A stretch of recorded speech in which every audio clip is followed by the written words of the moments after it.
there is retirement involved in a case, and that retirement needs to actually be divided. In other words, it's not just an agreement that each party keeps their own, right, and the retirement's not going to be touched. If it is going to be divided, it can only be divided through a qualified domestic relations order. If we're, dealing with like 401ks or 403bs or kind of those big like federal type plans.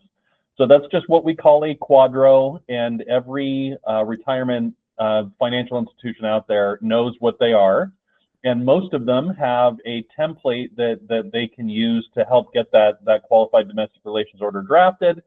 Sometimes in more complex cases, we need to bring in an actuary that can actually go into, the retirement accounts that we have on the table and figure out exactly what is community property that should be divided and what is separate property that should not be divided. So anything that obviously that people bring into the marriage with them on the retirement side is going to be their separate property. Anything they contribute after the date of separation is also separate property.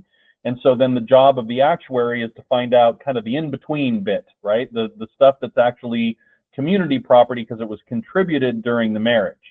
And one of the trickier things is once the date of separation happens, right, whenever someone decides that the marriage is over and like file a petition or whatever they do to, advance that notion that they don't want to be married anymore, those contributions again become separate property, but the community property portion that exists on that day also continues to grow just because of the market forces that the retirement, hopefully makes it through. Lately, it's been a bit of a rocky road in the retirement world, but the job of the actuary is to evaluate what is the community property value plus the increase or decrease in value from date of separation, and also isolate the separate property value and what is that worth and what needs to be subtracted from that property division.